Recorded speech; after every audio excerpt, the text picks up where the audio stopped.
question from Alexandra. His thoughts on active recovery versus complete rest recovery?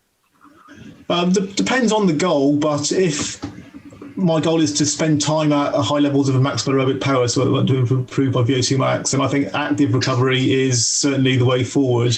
And the studies from BLAB, which I showed you, found that actually if you get a low amplitude of variation between the high and the low intensity periods, then you get better responses.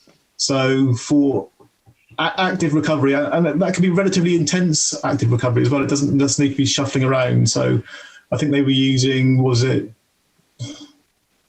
80% of VO2 max? So certainly, if your goal is to spend time at high levels of aerobic power, then I favour the active recovery. Yeah, for sure. I would definitely agree with that as well. I'm going with that one. Yeah, a question from Jeremy. Can you please suggest actual interval sessions for endurance athletes to A, improve speed, B, speed endurance, and lastly, C, endurance? So I don't know if there's a sample session that he's looking for there. Have you got something in mind? Right, okay, well, there's obviously hundreds and hundreds of possible ways of doing this. If I stick to the principles I've been talking about in today's session, I think for endurance, if I'm talking about aerobic endurance, I think quite a simple session you could do is you could run 15-second runs with 15-second recovery periods and carry that on for 20 minutes or so. So if you're world class, that would be perhaps 15 seconds per 100 meters. Most of us are not world class, but you could do it up and down the straight of a track. I mean, personally, I've improvised myself. I've done sessions where I've run around a football pitch, so I stride the long sides and jog the ends as well. 15 seconds isn't some kind of magic number as such, but it's kind of ballpark something to aim for. So you can improvise, but essentially, as long as you're sticking to approximately that 15 to 30 seconds range, then I think you're fine. But again, the goal is no faster than 3K pace. I think it's too easy to run too fast on these sessions, so that they should feel surprisingly easy. In terms of the speed sessions, I think things like flying 50s, flying 60s with 3 minutes between them, 4 to 5 repetitions, so I think at very low volumes. For the speed endurance sessions, well, I like I said before, I like Frank Horwill's multi-pace sessions, the 8 and 1500 meter sessions. There's all sorts of ways to organise your sessions around that. But I think the only goal there is there are mechanical reasons to emphasise event specificity as well. So train at your goal pace for those short sessions. So the session I gave you from was it Roberts, the 4x200 meters. I think that's a perfectly good 800 meter type session. Sure. Thank you. Yeah, excellent stuff. And apologies if I actually hash this pronunciation. There's a question from Sharash, and it's how frequently can we conduct the glycolytic interval training, or how much rest should we give after each interval session? That's the question I was dreading, because that's the hardest question to answer.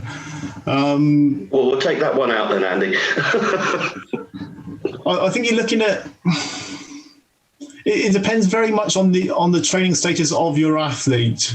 So some people recover far more quickly than others. What I would say is that it doesn't take very much glycolytic training to actually bring about positive adaptations, whereas it's very easy to mess things up with doing too much interval training, because it is very, very stressful. So I would say absolute bare minimum of 48 hours, ideally 72 hours. But I think more important is that you don't actually perform them you don't need to perform these sessions year round, so you can get these anaerobic adaptations within a few weeks. So the Ronenstad study I had was quite interesting, because in that 4-week block, they had huge adaptations after just 1 week of really very intense interval training sessions. If you go beyond that period of time, then anaerobic training seems to be very good at overtraining people and provoking excessive stress responses as well.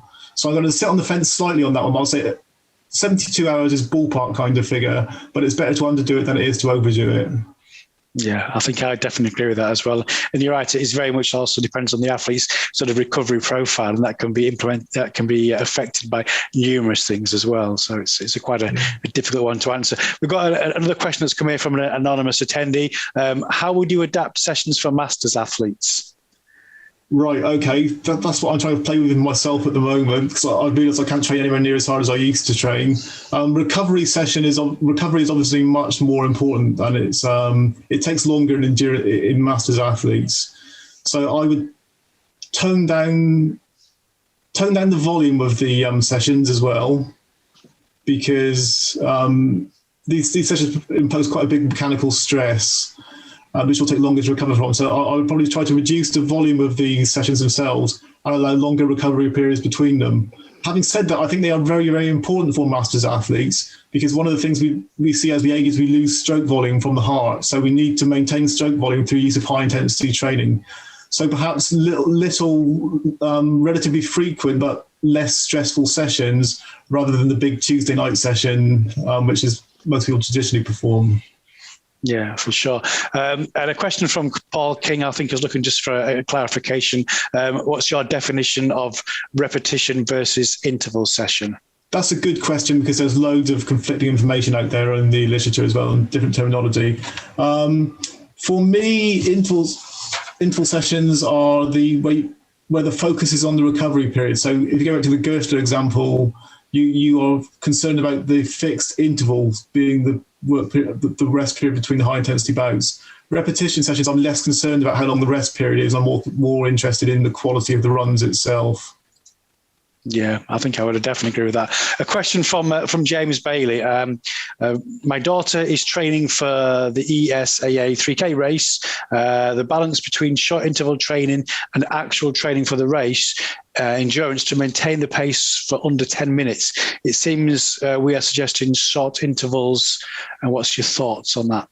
I'm suggesting both, but I think that the majority of the conditioning benefit comes from the short intervals. Okay, so I hesitate to use the term fitness, but general basic conditioning and fitness can be developed through the short interval sessions over the winter and into the early pre-season.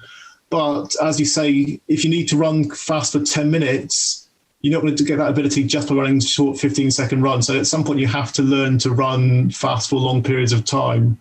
But you just need to bear in mind that is actually very difficult to do, and it probably doesn't require as much work as you think it may well do. So some of the kind of repetition sessions, or even races, early season races can act as actually quite potent training sessions, where you're essentially putting together all that kind of fitness components you've developed elsewhere in your training. Yeah, for sure. There's one that's come into the chat that I'll ask from Ross. It's a great presentation, really useful. Would you consider 1 minute or 2 minute intervals to be short intervals? Less than one. Yeah, I think you're right. If you look for the whole presentation, everything's sort of been deemed towards a sort of, like, say, 15 seconds, 30 seconds, sort of 40 seconds of effort. So, yeah, I think you're right there. So, and we've got another question coming in from Alexandra. For marathon training equals a mixture of long intervals and short intervals then? That's a very different question. So I've been talking about middle distances where VO2 max is the primary physiological determinant of maximal aerobic power. Maximal aerobic power is less important for marathon runners than it is for middle distance runners. And what you're looking for is the ability to use a high fraction of your VO2 max for long periods of time, so fractional utilization or lactate threshold, to use that kind of terminology. So you need to be very careful about using high intensity work for marathon runners, because essentially you might drive a shift towards carbohydrate metabolism and lactate production, which is the last thing you actually want.